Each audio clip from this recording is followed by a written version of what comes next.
Welcome back to Royals Weekly. I am your host, Marcus Meade, and joining me as always, he inspired the 2005 hit Laffy Taffy, my brother Mike. I am the muse of DL4, the classic Atlanta-based hip hop. Doing that one. Yes, I'm surprised you did that one. I did. I had to look it up, of course. Okay. I have no clue. Mike, what part of you would you I wasn't even cool in 2005, man. Like? What part of you is DL4 or whatever his name is singing about there? You don't want to know. You know, those are the code of the road. You don't say those things. But I have been amused to many hits in, along the decades. Apple Bottom Jeans. The early aughts were really big for me. They're big for you. Okay. A lot of them candy based too. They have that that lollipop song from 50 Cent. That was you. That was all you. That was also me. Like Candy Shop or whatever it's called. I can't remember exactly. Yeah. But Mike has been the inspiration for many a candy themed rap hit. And so, that's what it's like when you're in your 20s and just living life. And you lead a rich, colorful life. That's me. That's Mike. Yeah. Hey, if you can't tell, we're in good moods because, hey, why wouldn't we be? The Royals are on a winning streak. We're going to talk a little bit about that winning streak during our review segment. So make sure you're ready for that to come into your earlobes. And then we're going to highlight a few Royals and what their roles might look like in 2027. There are some guys we have questions for. Should they be kept on the team? Should they not? What roles should they have? All that sort of thing. We'll get into that during our spotlight segment. And then we're going to preview what will hopefully be another winning week of games, another week's worth of wins this next week. That'd be wonderful, wouldn't it? So let's keep this winning streak going. If you'd like more of this Royals Weekly content, go ahead and subscribe to the Royals Weekly Substack, royalsweekly.substack.com. For $5 a month, you get 2 free ad-free episodes every week, additional 2 ad-free episodes, one from Mike and I together, a midweek episode. And then Mike does his own solo show on Fridays called the Mike's Dropped episode. And then I write an article for the Substack, at least one every week. Sometimes I toss in extra articles if stuff strikes me and I have the time. And so that's a bunch of extra content, just $5 a month that helps support the production of the show. We really appreciate it. And we have a great discourse going over there on Substack. People ask interesting questions. You also get mailbag preference and all this sort of stuff as we do those. So yeah, $5 a month if you'd like that, royalsweekly.substack.com. If you'd like to support the show in another way, go ahead and leave us a review somewhere. Leave us an Apple Podcast review. We'll read it right here on the show. Leave us a comment under a YouTube video. Sometimes we read those as reviews of the show in its entirety. We love that sort of engagement. Give us 5 stars. Give us the thumbs up. All that sort of thing helps a bunch. Mike, we're going to roll right into the review segment. I was going to tell you that. We're going to roll right into the review segment here. We'll start the review of last week with roster news, as we typically do. Lots to go through, actually, because there was shufflings up and down and guys coming back. Let's start with one that was good for a minute, and then it was bad. And that is that Mikel Garcia came off the IL, and then he went right back on it, this time with a left hamstring injury. He was maybe played a game or two. I can't even remember, but ended up injuring his hamstring rounding third base eventually. Mike, what are your thoughts on Mikel Garcia and him getting maybe 2 games back with the Royals before back to the injured list? Blah. That's what this is. It's blah. Okay. It's this team crawling through a river of dump, Andy Dufresne style. Mm-hmm. Okay. That's what it is. You and I were excited to see what Mikel Garcia could do to kind of fortify the middle of the lineup by batting fourth behind Jack. It was going to be Bobby, Jack, and then Mikel. And of course, with a healthy Vinnie Pasquantino and Salvador Perez contributing a little bit more, looked like a very formidable chunk in the middle of the lineup of guys who could produce runs. And this kind of throws that off a little bit with Mikel Garcia going back onto the IL. In the grand scheme of things, you want him on that IL to heal up and prevent any possible issues, long-term issues for next year when it's really going to matter. But man, as a spectator in a spectator sport, you wanted to see this guy play. You wanted to see him be in the middle of the lineup producing runs for the Royals with guys hitting in front of him. And so, yeah, it's a kick to the pills. Yeah, I don't love it. And it starts to get me a little concerned because at what point do you start calling a guy injury prone? I mean, this is his second stint on the IL this year. He's had some issues with injuries previously as well. His cousin, very famously, has a lot of injury issues in Ronald Acuna Jr.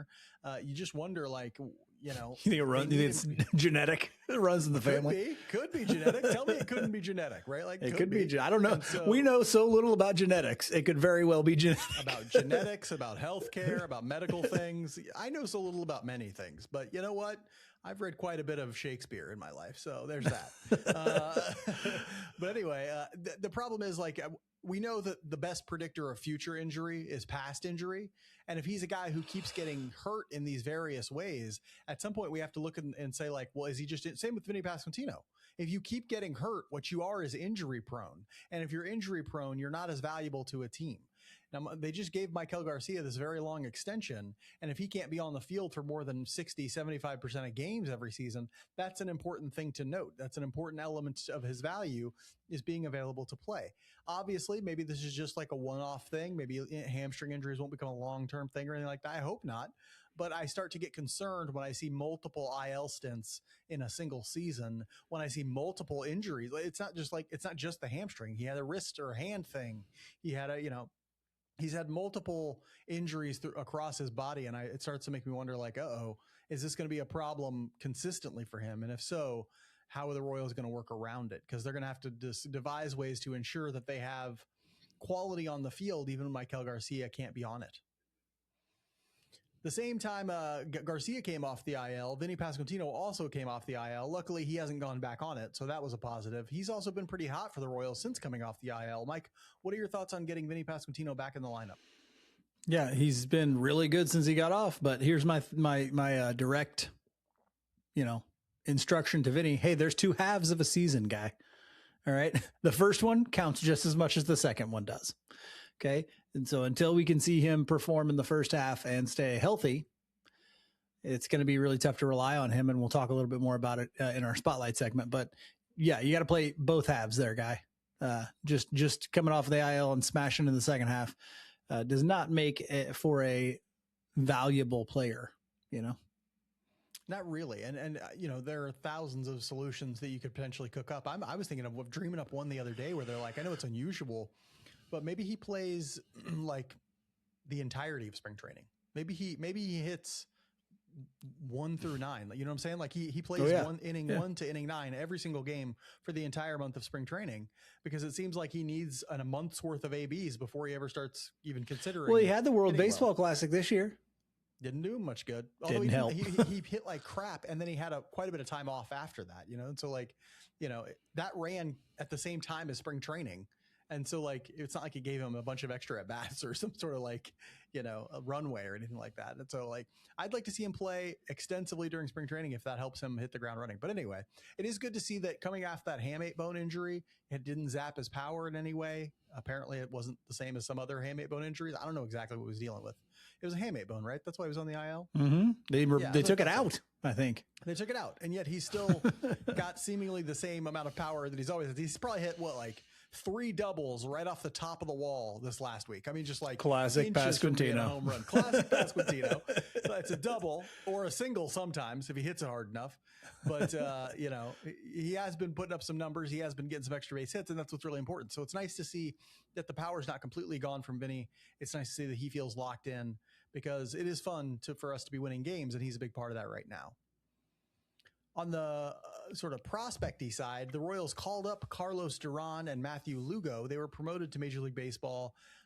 Duran has since been demoted again. Got a chance to pitch a couple times. Really blew it one time, and as a result, they demoted him. Haven't seen Matthew Lugo yet. Mike, what are your thoughts on getting Duran and Lugo up here, and then maybe getting a chance to see them pitch and hit before the end of the season? Yeah, I still want to see Duran more, because there's still so many pieces needed for this bullpen, which you and I have talked about on midweek episodes and weekly episodes. And, I think is just generally known if you've watched the games. Lugo's kind of whatever, but why not see what he has? He's a guy who can play center field. He's a guy who has a little bit of pop in his bat. He's right-handed, if I'm not mistaken. And so the Royals could use a right-handed bat for next year. Is Lugo a guy you can go to save you from having to go get like a Lane Thomas type corner outfield option? Maybe. So take a look. He should be playing somewhat extensively. I would be okay if Isaac Collins and I'm an Isaac Collins believer. But if he loses at bats to Matthew Lugo right now, I'm okay with that, because I feel like what you have in Isaac Collins. I need to know what they have in Matthew Lugo.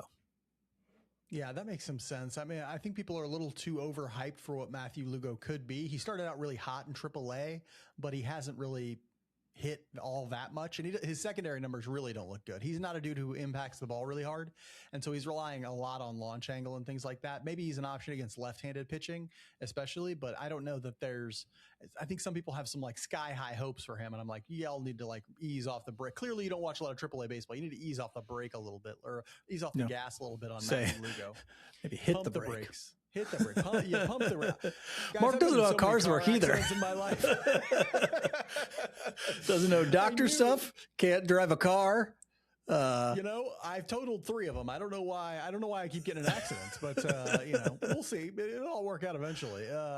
Duran, I'm on the same page with you as Duran. They got to see a bunch of him. I think that'll get easier when rosters expand a little bit in July or in September. I don't even know what month it is. Calendars I can't use. I think they'll get more of Duran when that happens.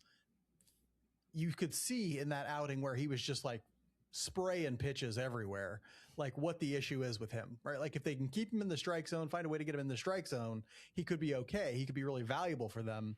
If they can't, he's always going to struggle with that, and it's always going to be an issue. But yeah, a couple of guys that they really need to see more of throughout the rest of the season.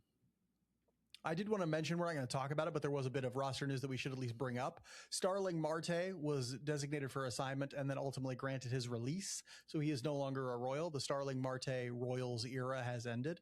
Thank you for your service. I don't really know what to say. Thanks, Starling. Liked having you on the team. No big deal, but solid really career, man. If this is it, solid career. If this solid is career, solid career. But they got some other guys to see here.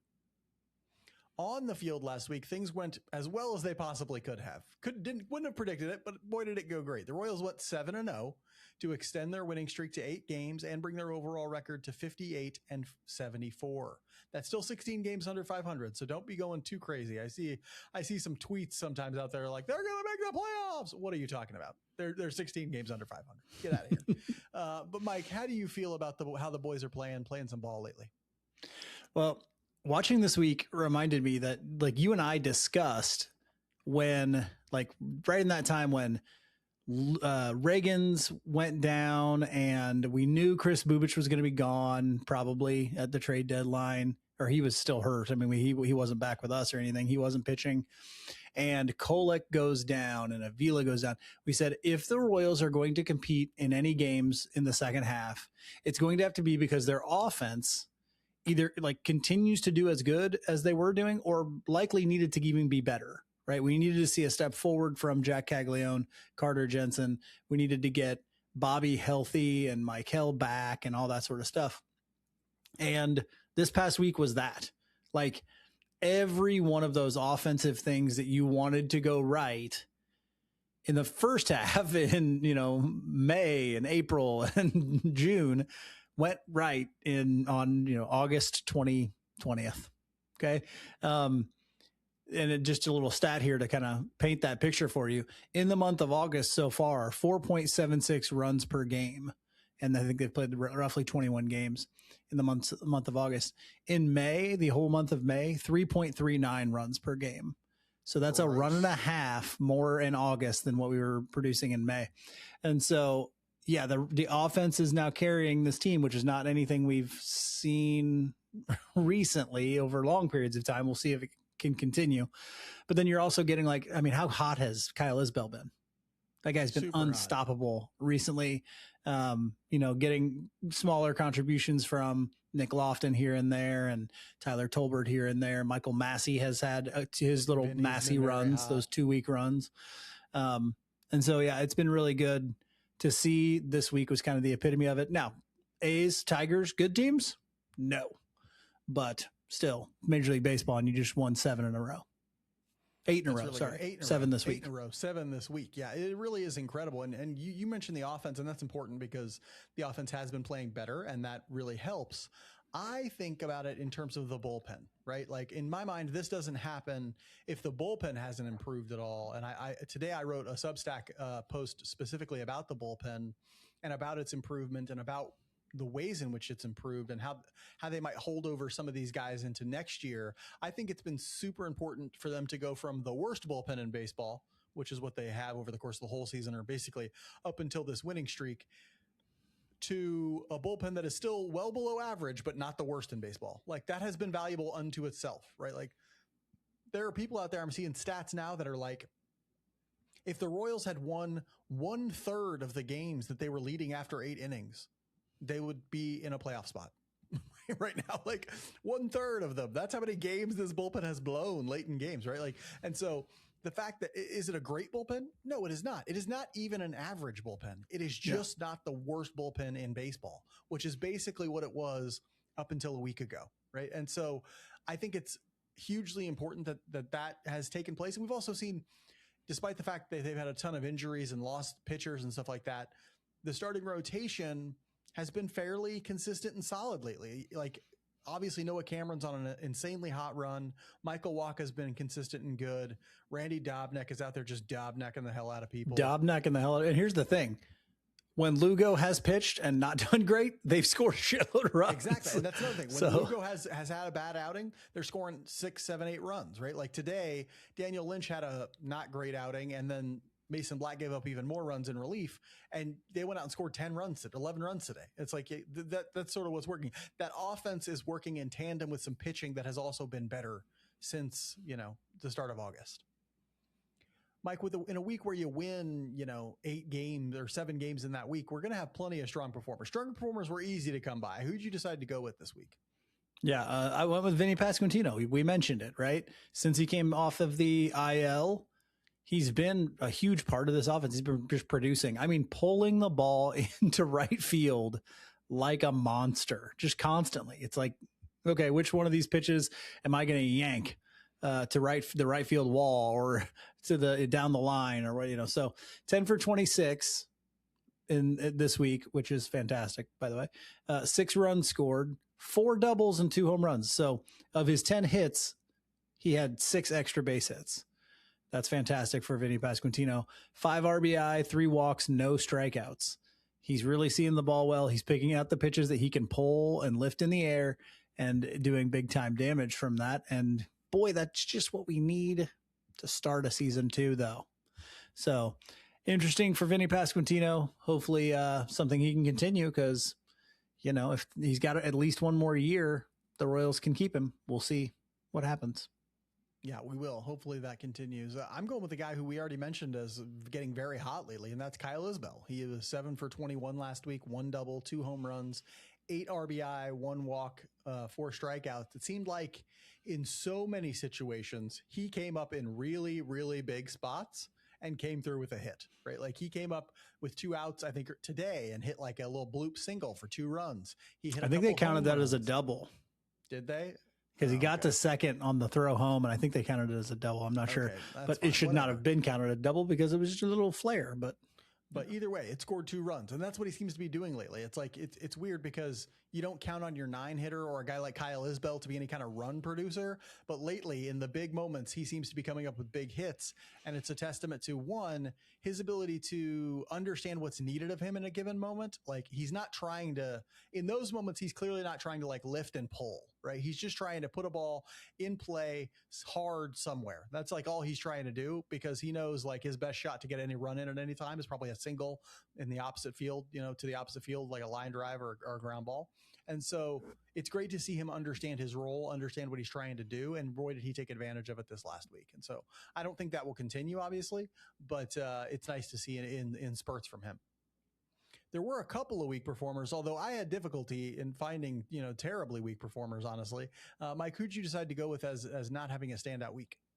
Yeah, it was really tough to find somebody who was just straight up bad and like cost games and things like that. I went with my boy Isaac Collins, who I have gone with a couple times recently, but I'm hoping for more out of Isaac Collins. I really want to see some growth. 3 for 15 this week, and so he didn't play all 7 games.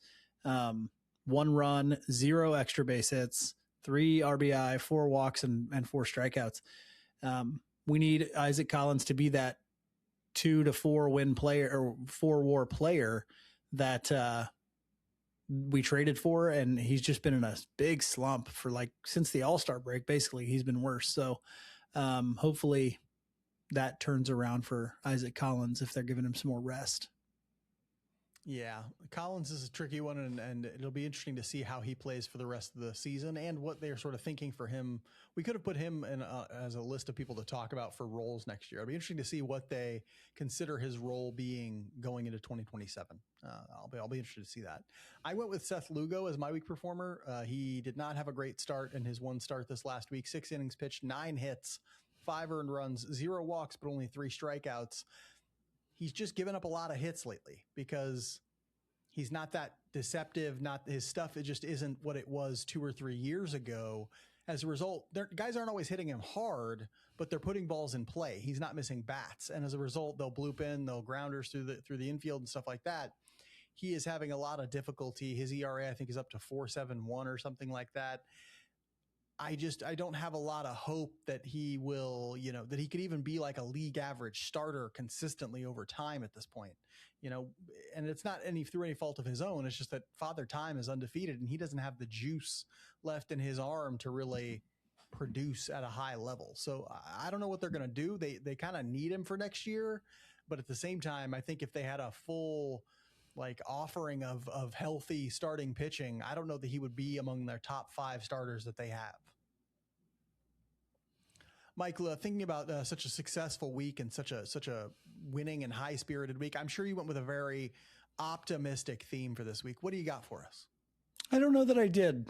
You know what I did? Either. Here's what I did. I went, hey, you know what? I don't know why this popped in my head. I said, hey, you know that movie Matchstick Men? It's a cage. It's a cage classic. It's a cage special. I was thinking, damn, that's a good movie. And I was like, let's go find something from that relates to this.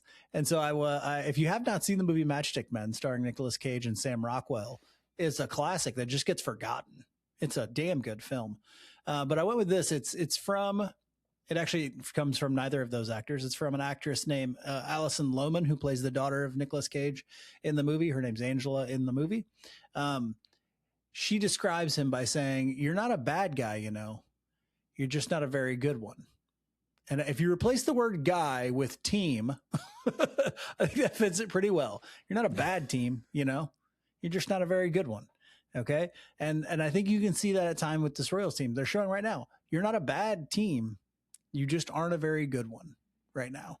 And so when you play the A's of Las Vegas, Sacramento, who knows where, and you play the Tigers of Detroit, who are not a very good team either, you can show that you can beat those teams, especially when all of your guys are doing what you expected all of your guys to do. But when you're not going up against juggernauts and pushing them around and scoring 11 runs on them and all that sort of stuff. That's not going to happen for this team. So homage to the movie Matchstick Men with a great quote there. You're not a bad guy, you're just not a very good one. Yeah, that is excellent. I love that film as well. Great to get Cage in 2 episodes in a row, too. We mentioned him last episode, so we're going to try and just keep that rolling as much as possible. I'm going with another film, an excellent baseball film, a line from it, and it makes perfect sense. And I just started watching a TV show, Silo, which I'm going to talk about later, with Tim Robbins in it. And this is a line from Tim Robbins' character, Nuke LaLoosh from Bull Durham. He sits down on the baseball bus, classic, and he just goes, "I love winning. It's like better than losing." And I'm like, that's basically every time this happens, I think about this, especially when the team is way out of contention and they start winning. I just think to myself, hey, I like winning. It's better than losing, right? No matter what, it's better than losing.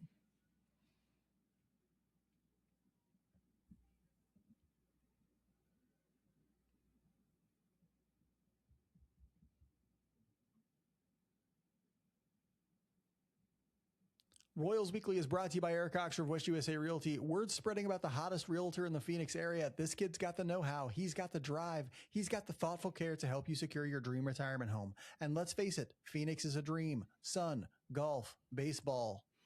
Salsa everywhere. The dancing and the condiment. Oh, yeah. Mike knows the dancing. Muy caliente.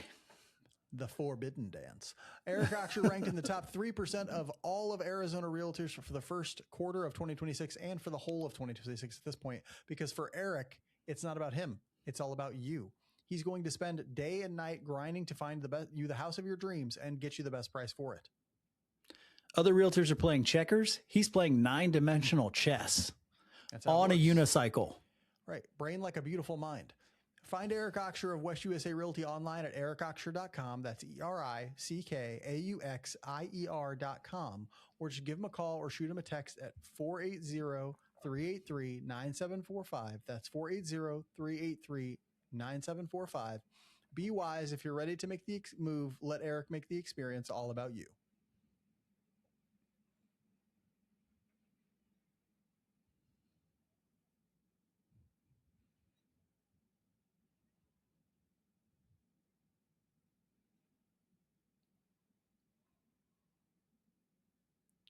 At this point, it's all about 2027 for this Royals team. Yeah, their winning streak is fun, but the last 5 weeks of the season are really about learning for 2027. Who's going to stay on the roster? Who's going to contribute? What sort of role will they have? And all that sort of stuff. Outside of a handful of core players, there are a lot of questions about who should be in Kansas City next season and what roles should those players have.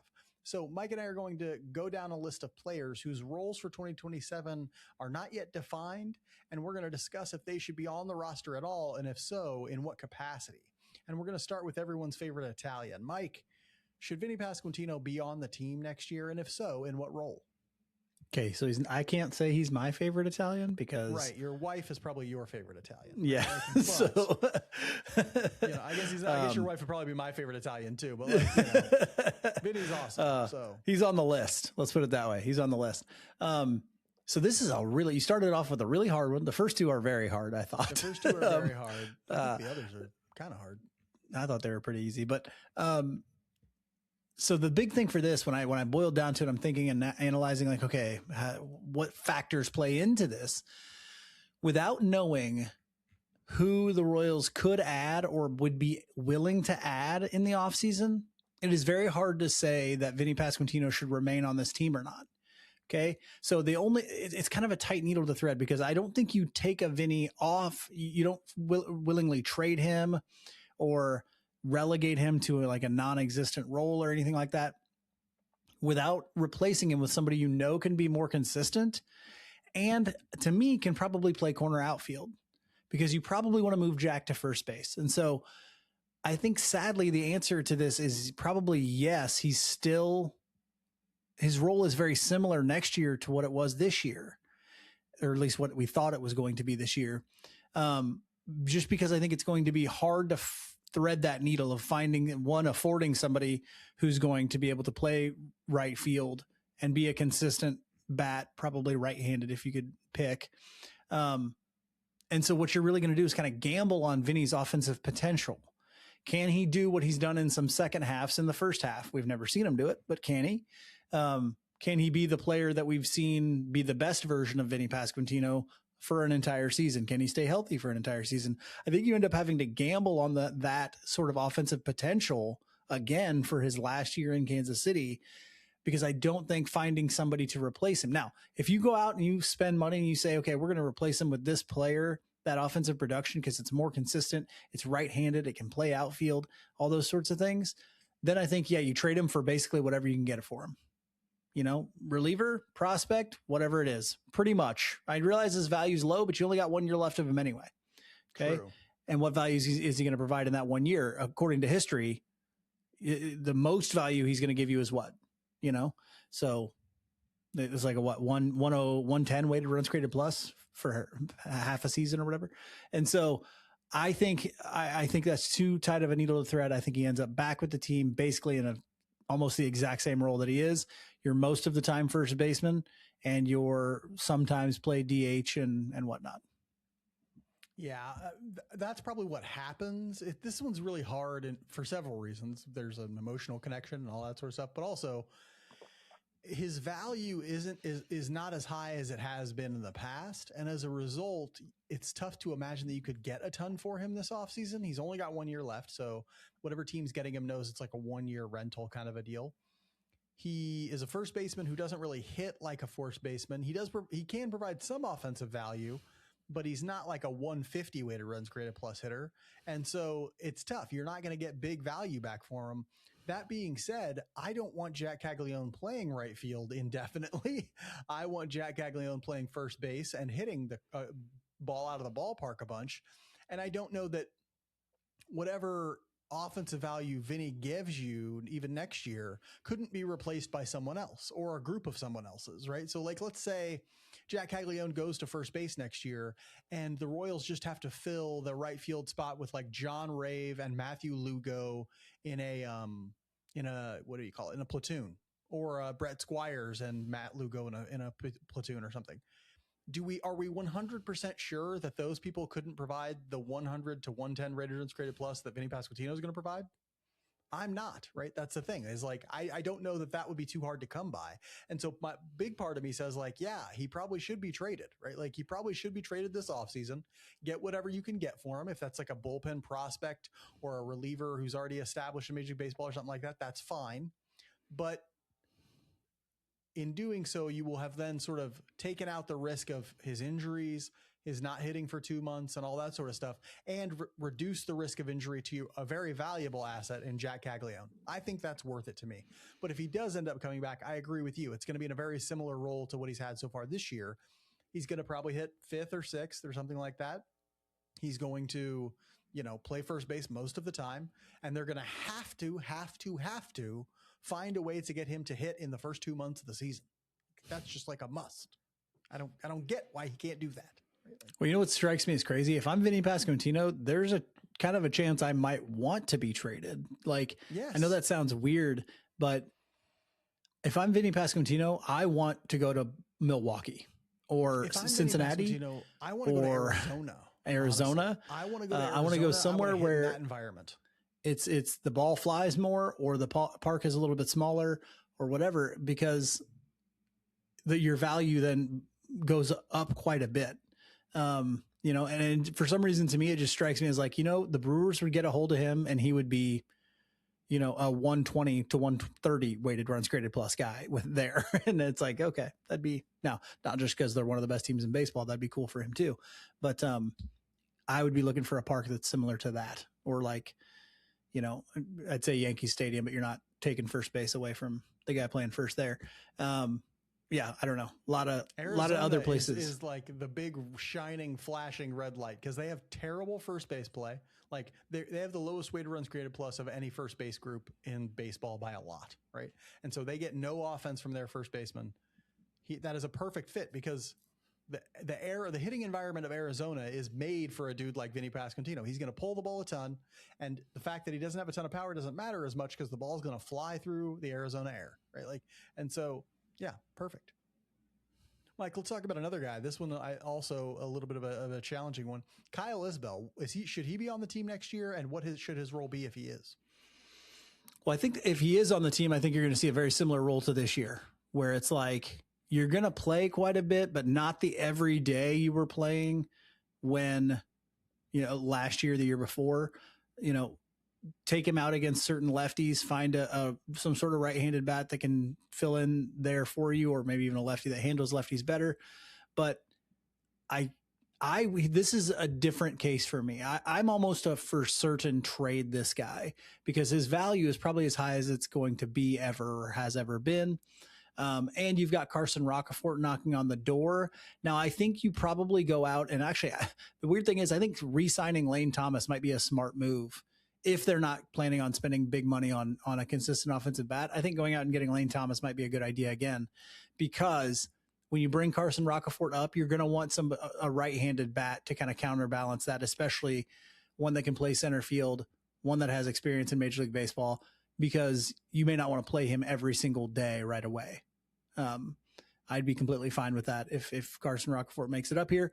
But I think you trade away Kyle Isbell, you get something in return for a team. And there's a ton of teams out there looking for that level of center field, especially if he's going to contribute offensively like he has here, or like he has this last year. There's a lot of teams that are like, yeah, I can get 90 to 100 weighted runs created plus and excellent center field play. Sign us up. And so I think he's somebody you probably move on from and let Rocafort take a chance at Major League Baseball with a backstop of a veteran center fielder as well.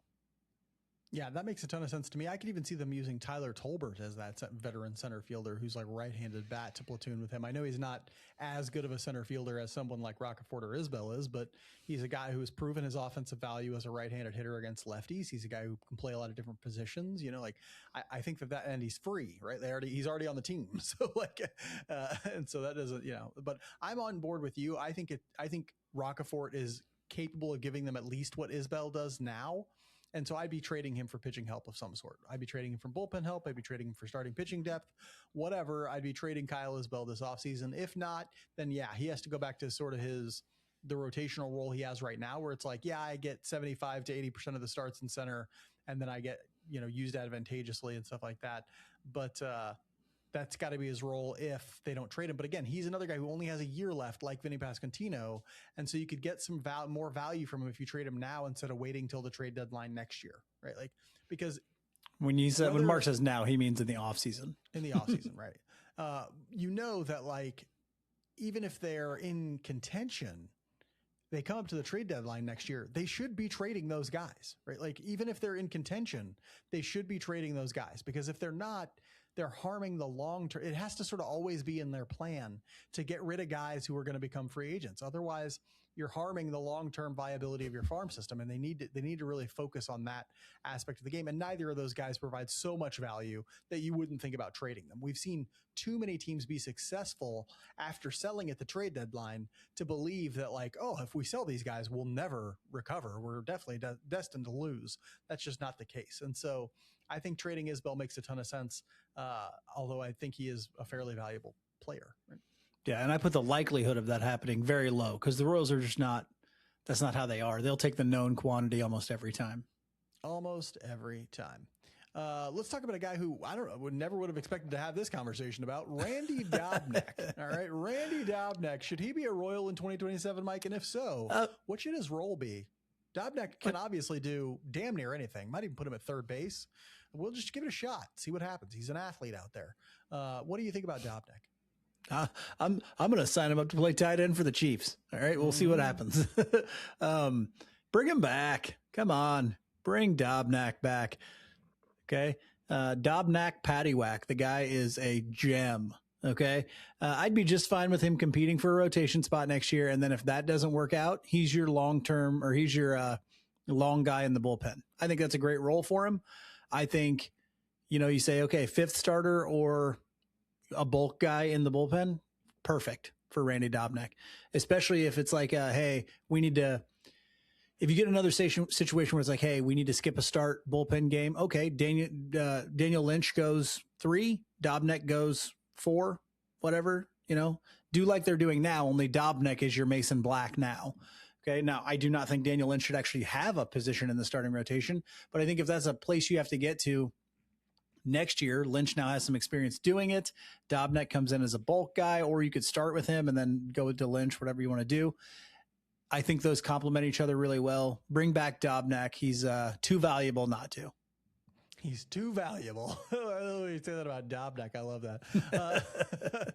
I'd like him back too. Uncle Dobnak? What are you talking about? And honestly, I think I've envisioned it in the exact same role that you have, right? I think a swingman in the bullpen makes a ton of sense, especially for his profile as a guy who's not going to strike out a ton of guys, but can get ground balls and can really grind out 3 or 4 innings for you pretty easily. I think that's a wonderful role for him. And frankly, especially in the first couple of months of the season, there's a decent chance they're just going to need him back in the rotation at some point, because even if they go out and sign, let's say 2 starters, pie in the sky, they go out and sign 2 starters this offseason, or trade for one and sign one, or somehow they get 2 more starters. Somebody's going to get hurt at some point. Like we know with pitching, pitchers get hurt. Happens all the time. Happened a ton to the Royals this year. Somebody's going to get hurt. Dobnak's going to be in the rotation. That's definitely going to happen. Yeah, and somebody's going to get hurt, but not Randy Dobnak. But it ain't going to be Dobnak. Ain't going to be Dobnak. I'll tell you that right now. That guy doesn't get hurt. He does the hurting. Okay, and so damn straight. Yeah, perfect guy to have in the Royals in the pitching staff, regardless of where he is. In large part because it's hard to hit a home run in Kauffman, and they have great infield defense. That is a tailor-made situation for Dobnak, right? Like you're going to get Dobnak if he has a big ballpark and a great infield. Right? So yeah, do it up, Dobnak. Stay here with the Royals, please. Now, Mike, I threw this one in here because I'm just curious. As you know, I'm a little more of a stan of this person than you are. What do you think about John Rave? What do you think? Should he be on the Royals in 2027? Should he have a role? And if so, what's that role going to be? I think so. I think he should. Here's why. The value I see in a John Rave is always on the edges. Like, I love that he hits like a big home run like he did today. He had a 2-run home run today that put the Royals kind of out in front, kind of the nail in the coffin when he did that. I think the home run made it 9-5. Also had a walk and a single. Yeah, and that's the thing. In bursts, the guy can hit straight up, smack that ball around. But it's the other things I think that kind of put it over the top for me. He runs the bases really well. He was the guy who scored on that little bloop from second, on that little bloop that Kyle Isbell hit to left, because he just got a fantastic read and jump on the ball. Just boom, he's gone. Okay. Well, there were 2 outs, so he was going to be running no matter what. I mean, but did you see, like, he was before he made contact, he was halfway down the baseline. I mean, the secondary lead was gigantic. He runs the bases really well for a guy who's not like a big stolen base guy. He plays an adequate outfield. You know, he's not going to embarrass himself out there. He's just he does a lot of little things pretty well. And then he also can play center field if you need him to. And every once in a while, you'll be like, holy crap, John Rave just won us a baseball game with his bat. And so I think that's enough to make you the 5th outfielder on a team. And I'd be completely fine if that was John Rave. If John Rave were right-handed, I don't even think we'd be talking about this. It'd be like, oh yeah, it's perfect. Like, he could be the guy instead of Tyler Tolbert, who does like a platoon kind of with a Kyle Isbell in center or a Carson Rocafort in center, because you're going to give 75 to 85% of the center field the time in center field to those guys. And so John Rave isn't going to get exposed for being a pretty below average center fielder. But I think it's still enough, even though he's left-handed. I still think that the bat is enough. And the other stuff really is the cherry on top that says, yes, he's one of our 26 best players in the organization, should be up here. Yeah, I definitely think so. I'm high on Rave in part because I think he's actually found something different and progressed this year compared to last year. He's a much more patient hitter. He takes more walks. He's always had really good bat speed, but it hasn't really translated to power outcomes. He's getting more power outcomes and lifting the ball. It looks like he's listening to that hitting development team and understanding like where better to make or to swing in order to do damage on pitches. And so you saw it today. He gets a breaking pitch from a left-hander that breaks. It starts at him and breaks into his power zone on the inside third, and he just crushes it out to right field. Like, he has that kind of power. He doesn't look like a big dude, and he's not, but his bat speed looks like, if you look at his bat speed, you'll think he's a big dude, really, because he swings the bat really hard. And as a result, he gets a chance to generate some power. And so I love that. I love that he can put a ball down the line and lay out a double very nicely. He did that, I think, yesterday or the day before. He's old and like 28 or something like that. And typically guys don't stick in the major leagues at that point, but it does happen sometimes. And I think he can be a valuable member of the team. Just like he reminds me a ton of when you and I were saying Lofton and Tolbert can be the 25th and 26th guy on the roster, and you don't have to pay him jack shit, right? Like, I'm saying the same thing with John Rave. He can now be the 26th guy on the roster, and you don't have to pay him anything. So don't go out and spend $4 million on some random veteran. Just play John Rave. It's very simple.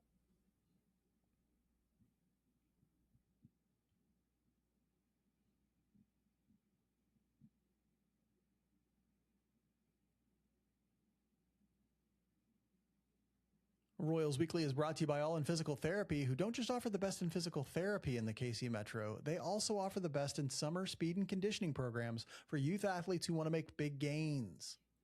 Speed kills in every sport. And at the box office back in 1994, nobody tops Keanu Reeves and Sandy B. Lake House is also a gem. If your child is interested in getting the most out of their athleticism, check out videos of All In's summer speed and conditioning programs on their Instagram feed. And of course, All In always offers the best in physical therapy for post-surgery and athletic injury patients. They offer a personalized one-on-one experience to meet your specific therapy goals. Nothing like breaking in some new knees or hips and getting out to dominate on that pickleball court. You should see Mike in his knee braces and headband. It's like somebody came in like a power rock ballad. It's amazing. I'm basically Bjorn Borg. Yeah, he's the Bjorn Borg of pickleball. the Gillum Street pickleball courts. Learn more about how All In Physical Therapy can get your body back on track at allin-pt.com. That's ALLIN-pt.com. Or give these very nice people a call at 816-427-5300. That's 816-427-5300. All In Physical Therapy, your recovery goals are their number one priority.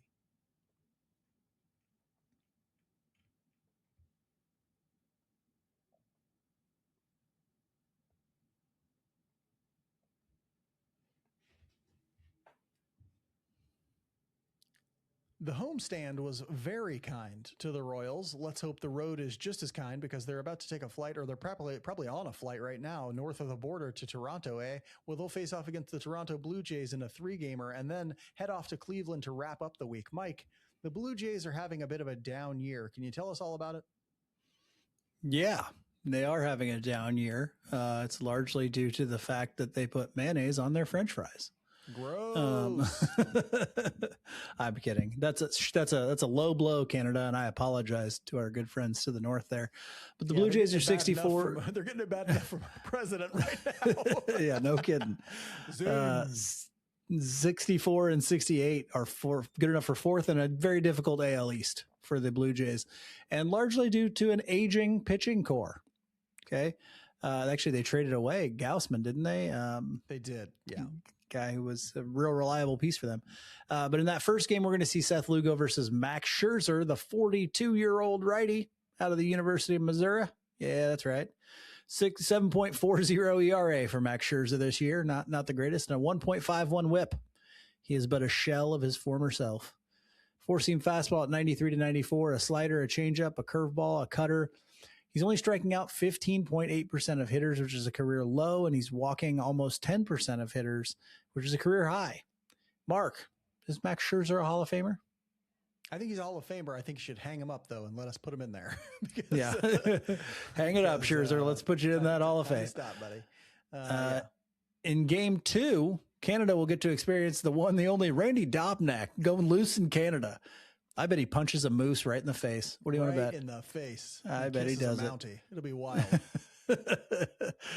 He punches a moose right in the face. Then he moons the crowd with an American flag tattooed on his butt cheek. What do you think? Perfect. Perfect. Got Dobnacked. Underneath the American flag, it says you got Dobnacked. Right? That's right. It's going to be great. Shane Bieber is who we will see. You got two oldies but goodies here. Salvador Perez is going to be like, yeah, I've faced both these guys 1,000 times. Shane Bieber, the 31-year-old righty out of UC Santa Barbara, 4.53 ERA for Bieber and a 1.44 whip. Believe it or not, those very average to bad numbers are likely due to good fortune, because he's got an expected ERA of 5.94. Okay. The four-seam fastball only goes 92 to 93 anymore for him. Curveball, changeup, cutter, slider, and sinker. He's giving up a ton of hard contact at 46%. And a walk rate that's almost 10% for him as well. Shane Bieber, since the injuries, he had that kind of back-to-back years of injuries. He's just been not the pitcher that he was when he was with Cleveland. And so, yeah, two good chances here to go get wins. Extend that win streak to double digits, perhaps. Double digits on the win streak. Can we do it in Canada? I think we can. And then everybody gets some Tim Hortons. Okay. Yeah. In the third game, it'll be Noah Cameron on the massive hot streak he's on against, we don't know, because they haven't announced a starter for the Blue Jays yet. Excellent opportunity to extend this win streak in Toronto. After that, they're going to head to Cleveland. Cleveland is 65 and 66. That's good for second in the AL Central. I believe the AL West has no winning teams in it. Like, they're all under 500, even the team leading the Astros. We're not the worst division, probably. Yay. But yes, that's good for second. They're 3.5 games back of the Chicago White Sox right now. The Guardians are. Offensively, they're not very good. They have a 94 weighted runs created plus, which is good for 26 in Major League Baseball. That is actually worse than the Royals offense. They are getting a good contribution from Joe Adell, who they recently traded for at the trade deadline. He's got a 135 weighted runs created plus since joining the team. They're also getting a good year from their young hitter, Chase DeLauder. He's got a 127 weighted runs created plus. And Stephen Kwan's just out there doing his Stephen Kwan thing, where he's basically like a league average hitter. And so he's got a 105 weighted runs created plus, and he's doing his thing. But not a ton of talent up and down the lineup for that group. pitching is where the Guardians excel. They have a 3.76 ERA as a team. That's 7th in Major League Baseball. They are getting nobody. I'm not hearing anything about this, but people should be talking about it. They are getting a phenomenal rookie season from, I think he's still rookie eligible, from a guy named Parker Messick. He has a 2.54 ERA in 25 starts. He started 25 games. His ERA is still 2.54. Very, very good stuff from him. They're also getting good years from Gavin Williams and Joey Cantillo. Williams has a 3.72 ERA and Cantillo has a 3.73. So the starting rotation is solid, but we know that the bullpen is even more impressive. They've done some impressive things. We'll see how that turns out. The Royals offense might have a little bit tougher time with that Guardians pitching staff than with that Blue Jays pitching staff. I really hope they don't see Cantillo because he destroys the Royals. He owns them.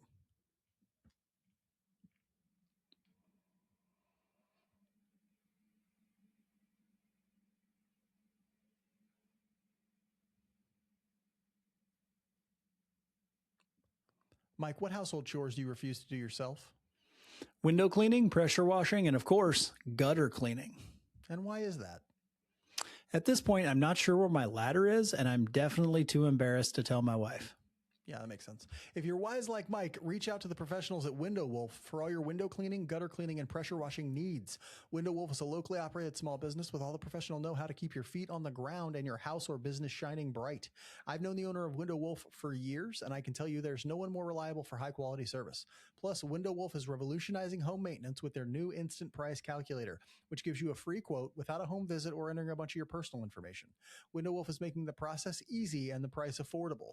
And for a limited time only, you can get 50% off when you book using their instant price calculator. Just visit windowwolf.com. That's windowwolf.com and use the code ROYALS50. That's ROYALS50, no spaces, when using the instant price calculator and save big bucks on quality service.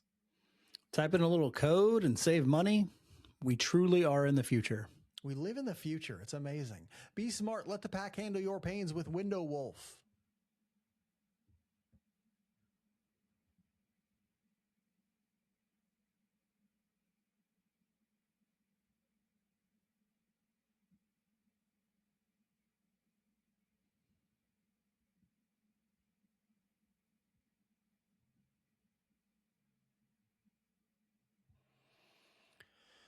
We'll end this week's episode like we end every episode with the Just a Bit Outside segment where we talk about something that's interesting to us outside the world of baseball. Despite the fact that we get criticism for this segment the most, we also hear the most from fans about this segment. So for some reason, like, it's a very polarizing segment when we consider half the stuff we talk about is like stupid sitcoms that Mike likes.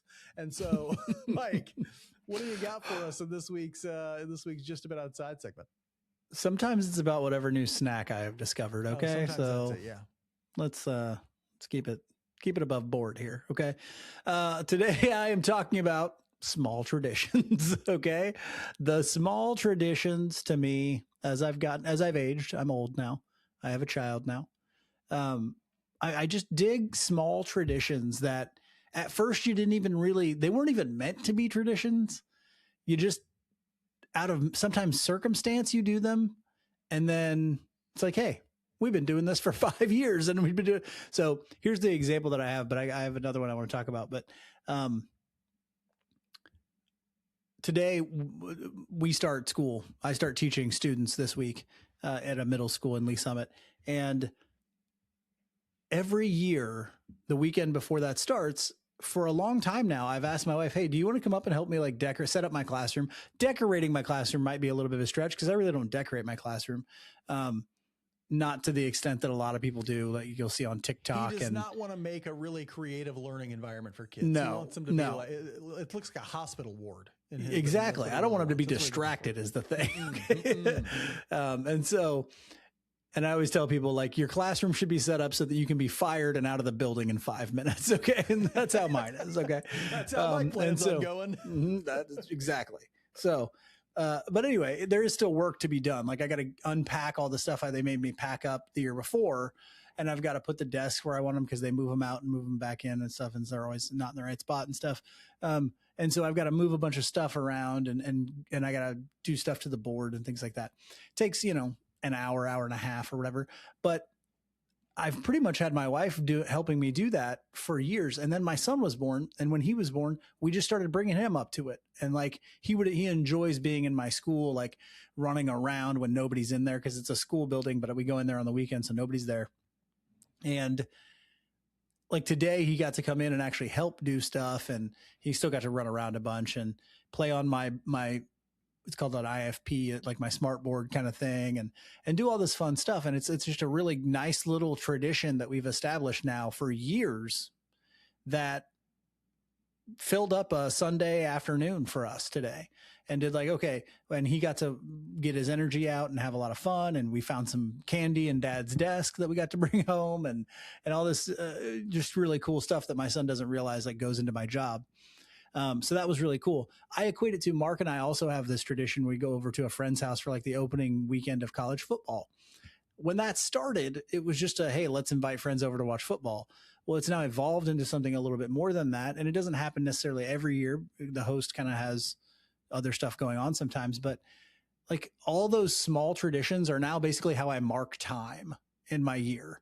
It's like, okay, well, the school year's starting, so we're going to do that thing. And then we're going to do this other thing. And, now it's like, our brother has a Halloween party. We got a text for that the other day. I'll be waiting to hear about your Halloween party. And it's like, you mark your year now with these small traditions, and it becomes a great thing for me. Like those are the things you start to look forward to all the time when you're old like us, and spontaneous fun just doesn't happen as much anymore. And so, those small little things are kind of a joy, if you will. Speak for yourself. I had spontaneous fun last night. So I'm sure you do. You still live like you're young. Way to go, Mark. Way to hold on. Go. Young at heart. Young at heart, everybody. But actually my heart is the heart of a 70-year-old. So that is true. That's my doctor. According to medical professionals. Yes, I love those traditions as well. I'm talking about a new TV show I started watching because it is amazing. I'm already hooked. I'm surprised you haven't discovered the show. I have. I knew it was a thing. I was like, oh, I got to watch that someday. And I never actually did it. And then, Riggs and I were like sitting around the other day trying to find something because we had just finished rewatching West Wing, which was incredible. If you've never seen West Wing, go watch it. But we'd finished that, and I'm like, okay, well, what do you want to watch? Well, oh, how about Silo? I've been meaning to watch that anyway. So we start watching it. I'm hooked, baby. Hook, line, and sinker already. I was one episode in, I was hooked, but I'm 7 in now. It is so creative. I love shows that sort of exist in their own created world with their own like mythology and backstory that has nothing to do with the reality that we're currently in. And so this is kind of like a sci-fi show, although the science in it is not like futuristic in any way, right? Any way, shape, or form. And so it's actually older. All the sort of technology and stuff is older than the technology you would say we have today, right? But basically the premise is there are 10,000 people. They all live in this one silo, and you as the viewer and all the people in the silo and you as the viewer don't know what is outside the silo. And all the people inside the silo don't know why they live there. They don't know what occurred to get them into the silo. They don't know anything about their history or anything like that. They just know that they're in the silo, and if they leave, they'll die. Right? Like the outside the silo is death. When people get punished, they get sent out of the silo to quote unquote clean the cameras that like look out the silo, and they automatically die after they do that. Right. And so it's like a psychological, but they don't know why. Like nobody knows why. Right. And so it's like it's like mystery, long-term mystery, but also like there's a lot of class elements to it because the people who live at the top of the silo are like the upper class, and then there's a middle class, and there's a lower class that does all the mechanical stuff and stuff. It's a very great show.